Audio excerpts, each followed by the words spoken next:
नमस्कार, स्वागत है आपका हमारे यूट्यूब चैनल कोहल एकेडमी में। और आज हम बात करने वाले हैं ज्योमेट्रिकल फिगर के बारे में, जो कि घन है। घन के बारे में बात करने वाले हैं। घन एक ऐसी 3 डायमेंशनल फिगर है जिसकी सभी भुजाएं क्या होती हैं, आपस में बराबर होती हैं। जैसे मान लीजिए ABCDEFGH। ये फ्रंट व्यू से ये आपका जो ये और ये वाला जो एज है वो तो दिखाई नहीं देगा, लेकिन इसको समझाने के लिए सपोज दैट जो हमारा घन है वो क्या है, वो ट्रांसपेरेंट है। और घन जब ट्रांसपेरेंट है तो जाहिर सी बात है हमको सारे एज और सारे जो है साइड, सारे सरफेस जो है क्लियर दिखाई देंगे। तो हम ये मान कर चल रहे हैं कि हमारा जो घन है वो ट्रांसपेरेंट है। और घन को जानते हैं सभी भुजाएं क्या होती हैं, आपस में बराबर होती हैं। जो AB भुजा की लंबाई कितनी है, इसका माप A है, और AD भुजा की माप A है। उसी प्रकार ये और ये सारी जो भुजाएं हैं क्या हैं, आपस में बराबर हैं, और जिनका माप क्या है, A है। मान लेते हैं कि घन की भुजा जो है वो A है। घन की भुजा अगर A इकाई है तब घन का आयतन, क्योंकि यह जो घन है वह इस नीचे से लेकर के ऊपर तक बिल्कुल एक तरह से कहा जाए कि सर्वांगसम है, समरूप है। इसलिए जो घन का आयतन होगा वह होगा सतह का क्षेत्रफल। ये जो सतह है ABEF, यानी कि यह जो पूरा सतह है उस सतह का क्षेत्रफल और गुणे लंबवत ऊंचाई, इसकी जो लंबवत ऊंचाई है उससे हम मल्टीप्लाई कर देंगे तो इस पूरे घन का आयतन निकल के सामने आ जाएगा। यह घन जो है देखने में एक तरह का कमरा भी लग रहा है, तो कमरा है वो भी घनाकार हो सकता है। और यह किसी सवाल में ये घन न बोल करके वो कमरा भी बोल सकता है। तो सतह का क्षेत्रफल गुणे ऊंचाई क्या हो जाएगा, इस घन का आयतन निकल आएगा। क्योंकि सतह की ये दोनों भुजाएं बराबर हैं, इसका मतलब ये वाली भुजा, ये वाला भुजा, चारों भुजाएं बराबर हैं। और इसलिए घन क्या है, एक घन की जो सतह है एक वर्गाकार आकृति है। और वर्गाकार का आकृति का जो क्षेत्रफल क्या होता है, भुजा गुणे भुजा, यानी कि A गुणे A। और उसके बाद ऊंचाई, लंबवत ऊंचाई क्या है, वो भी A है, क्योंकि लंबवत ऊंचाई A है, क्योंकि सभी भुजाएं क्या हैं, आपस में बराबर हैं। तो इस हिसाब से देखा जाए तो A गुणे A हुआ, यानी कि 1 की घात 3 A क्यूब हुआ।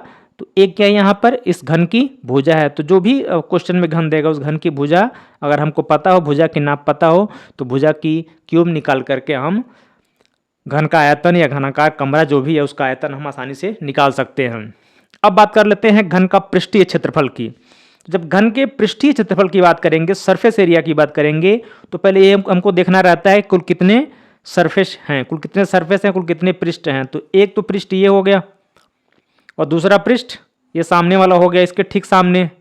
तीसरा पृष्ठ ये हो गया, इसके सामने वाला पृष्ठ ये हो गया, और जो सतह वाला हो गया, और फिर सतह के ऊपर छत वाला हो गया। तो मिला जुला करके कुल 6 जो है सर्वांगसम सतह हुए। तो घन का जो पृष्ठीय क्षेत्रफल होगा वह कुल 6 सतहों का पृष्ठीय क्षेत्रफल के योगफल के बराबर होगा।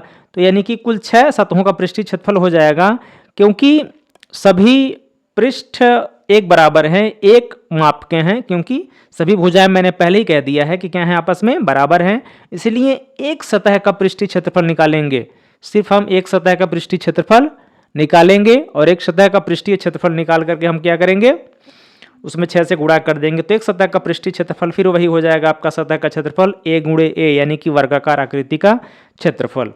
तो इस प्रकार हो जाएगा कि 6 गुणे एक सतह का पृष्ठीय क्षेत्रफल, तो 6 गुणे A गुणे यानी कि 6 स्क्वायर हो जाएगा। तो 6 गुणे A क्या है, इस घन की भुजा, इसलिए 6 गुणे भुजा का वर्ग हो जाएगा। ठीक है, आगे बढ़ते हैं। उसके बाद जो है आपका फिर आ जाता है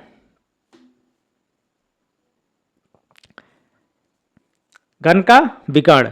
तो घन का विकर्ण जो होता है, क्योंकि सम्मुख शीर्षों को मिलाने वाली रेखा, किसी भी आकृति में सम्मुख शीर्षों को मिलाने वाली रेखा को क्या कहते हैं, घन का उस आकृति का क्या कहते हैं, विकर्ण कहते हैं। अभी तक हम चतुर्भुज के बारे में पढ़ चुके हैं, लेकिन ये जो घन है इस घन के विकर्ण की बात करें, इसलिए ध्यान देना है आपको। किसी चतुर्भुज आकृति या चतुर्भुज सरफेस का जो है वो आपको विकर्ण नहीं बताना है, आपको घन का विकर्ण बताना। तो सम्मुख शीर्षों को मिलाने वाली रेखा क्या कहलाती है, विकर्ण कहलाती है।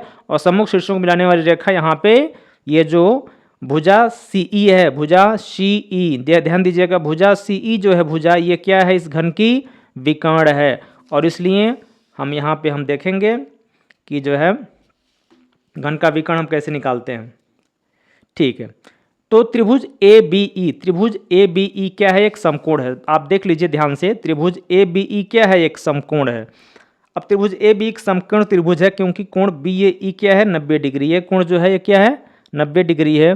और क्योंकि 90 डिग्री है इसलिए हम इस पर पाइथागोरस प्रमेय लगा सकते हैं। तो पाइथागोरस प्रमेय लगा सकते हैं। तो पाइथागोरस प्रमेय के अनुसार क्या हो जाएगा कि कर्ण का वर्ग बराबर आधार का वर्ग प्लस लंब का वर्ग। तो कर्ण का वर्ग तो हमको अभी निकालना ही है फिलहाल के लिए, घन का विकर्ण निकालने के लिए। आधार क्या है? ए, तो ए का वर्ग और प्लस लंब क्या है? लंबवत, ये जो है आपका ए का वर्ग। तो ए का वर्ग क्या हो गया? 2a का वर्ग। तो कर्ण जो निकल गया इसका, अब क्या करेंगे? कर्ण ही निकालेंगे। इसका हम क्या क्या करेंगे? वर्गमूल निकालेंगे। तो कर्ण की जो वैल्यू होगी वह √2a² होगी। यानी कि ए स्क्वायर क्या है? ए स्क्वायर क्या है? ए गुणे ए है, तो यहाँ पे एक का जोड़ा बन जाएगा, इसलिए तो एक जोड़े को हम बाहर ले लेंगे वर्गमूल निकालते समय। तो कर्ण जो हो जाएगा वो a√2 हो जाएगा। ठीक है, आगे बढ़ते हैं। अब जो त्रिभुज ईबीसी एक समकोण त्रिभुज है क्योंकि कोण ईबीसी क्या है? 90 डिग्री है। अब त्रिभुज ईबीसी में पहुंचते हैं। देखिए त्रिभुज ईबीसी, अब इस त्रिभुज में पहुंचेंगे तो क्योंकि यह कोण क्या है? 90 डिग्री है, तो इसलिए हम पाइथागोरस प्रमेय को लागू कर सकते हैं। और जब पाइथागोरस प्रमेय को लागू करेंगे तो हम देखेंगे कि पाइथागोरस प्रमेय के अनुसार इसी का स्क्वायर बराबर बी का स्क्वायर प्लस बीसी का स्क्वायर हो जाएगा। और इसी का स्क्वायर बराबर ईबी की वैल्यू क्या है? ईबी की कह लीजिए या फिर ईबी का स्क्वायर की वैल्यू कह लीजिए। यहाँ पे आप देख चुके हैं 2a² है, तो ईबी की वैल्यू जो है a√2 है, तो इसलिए a√2 का हम क्या करनी है? हमने स्क्वायर कर दिया प्लस बीसी क्या है? भुजा। बीसी की भुजा की माप जो है वो क्या है? a है, तो a² हमने कर लिया। ठीक, आगे बढ़ते हैं। इसी स्क्वायर बराबर हो जाएगा, स्क्वायर करने के बाद सरल करने के बाद आ जाएगा 2a² प्लस a², यानी कि टोटल 3a² हो जाएगा। अब जो टोटल 3a² हो जाएगा तो यहाँ पे इसी स्क्वायर की वैल्यू 3a², इसी की वैल्यू क्या हो जाएगी? इसका हम निकालेंगे कर्ण, इसका निकालेंगे वर्गमूल। अब वर्गमूल निकालेंगे तो इसी बराबर हो जाएगा a√3 हो जाएगा। ठीक है, आगे बढ़ते हैं।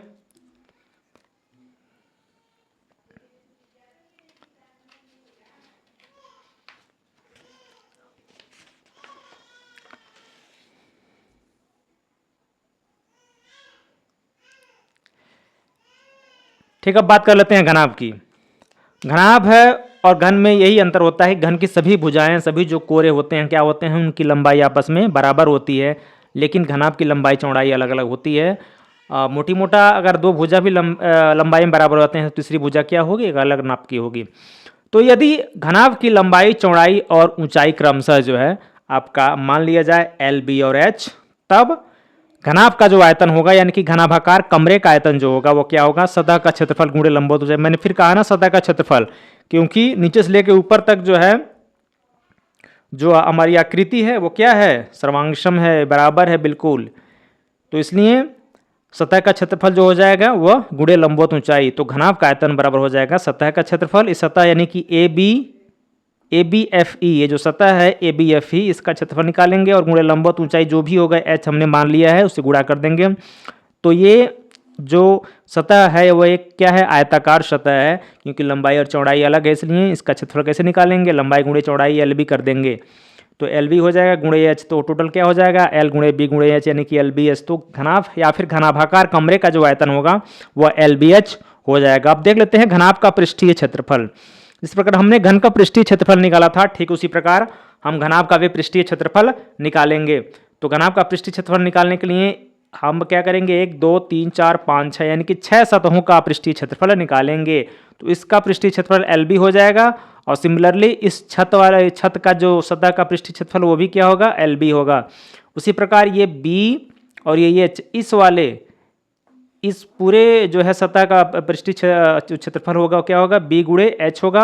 और बिल्कुल उसके सामने वाली जो है वो दीवार है, ये सामने वाली जो मतलब सरफेस है उसका सरफेस एरिया भी क्या होगा?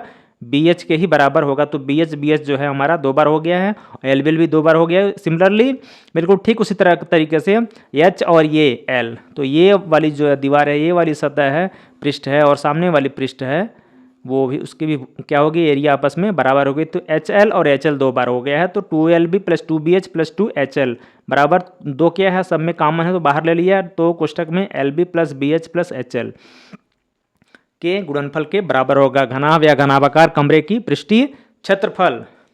और अगर किसी घनाभाकार कमरे के चारों दीवारों का पृष्ठीय क्षेत्रफल पूछ रहा तो सिर्फ 4 दीवार का ही लेंगे। चलिए थोड़ा आगे बढ़ते हैं।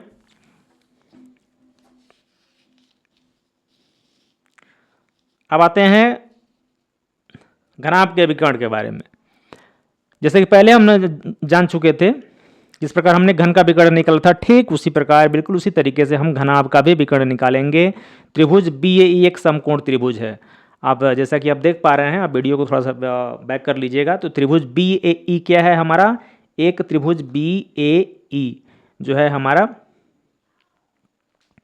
एक समकोण त्रिभुज है। कोण BAE का वैल्यू क्या है, 90 डिग्री है। तो पाइथागोरस प्रमेय लागू करने पर, पाइथागोरस प्रमेय जो है हम लागू कर सकते हैं, और वो हो गया AB का स्क्वायर प्लस बराबर AE का स्क्वायर प्लस AB का स्क्वायर, यानी कि AB का स्क्वायर जो होगा, AE की वैल्यू क्या हो गई आपकी B स्क्वायर प्लस AB की वैल्यू L स्क्वायर, तो B हो जाएगा रूट करड़ी में L square plus B square.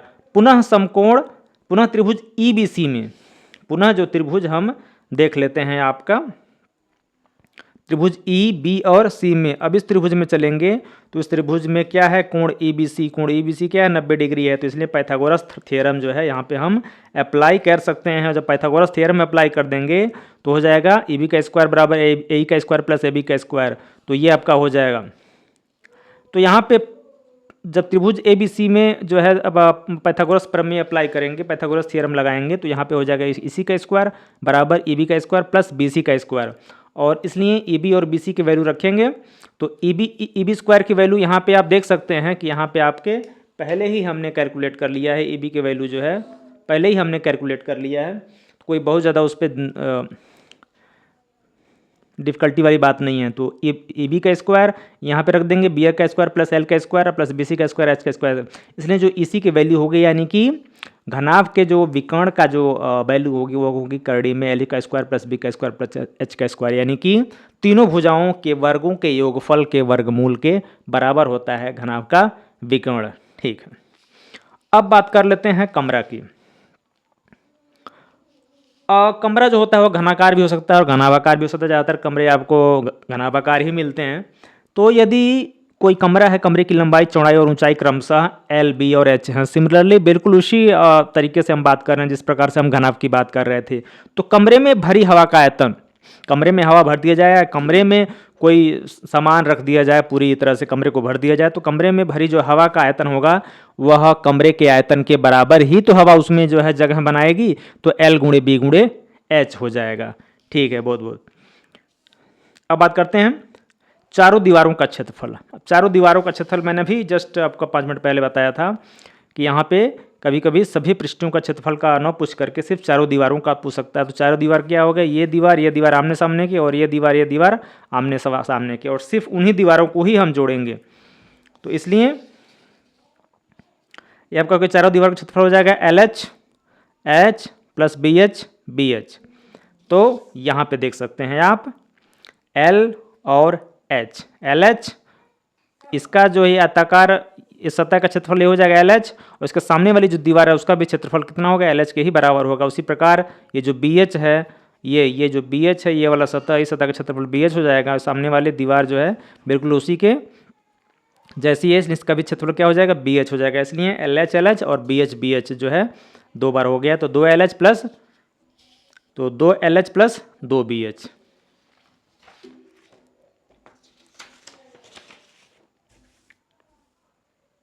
ठीक है, 2LH प्लस 2BH। अब यहाँ पे 2 कॉमन है, 2 हमने बाहर ले लिया, और इधर H कॉमन है तो H को ही बाहर ले लिया। बच गया यहाँ पे L प्लस B, क्योंकि 2 इसमें यहाँ पे क्या है, गुणनफल के रूप में है, H के गुणनफल के रूप में है, तो 2 और H को एक पास कर लेते हैं, तो ये हो जाएगा 2 × H कोष्टक में L प्लस B। तो ये हो गया आपके घनाभाकार कमरे के जो है आपका घनाभाकार कमरे के चारों दीवारों का पृष्ठीय क्षेत्रफल, सरफेस एरिया हो गया।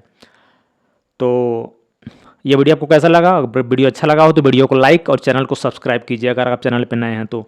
और बेल आइकन को दबा करके नोटिफिकेशन में ऑल सेलेक्ट कीजिएगा ताकि आने वाले सभी वीडियो की नोटिफिकेशन सबसे पहले आपको मिल सके। वीडियो देखने के लिए आपका बहुत बहुत धन्यवाद।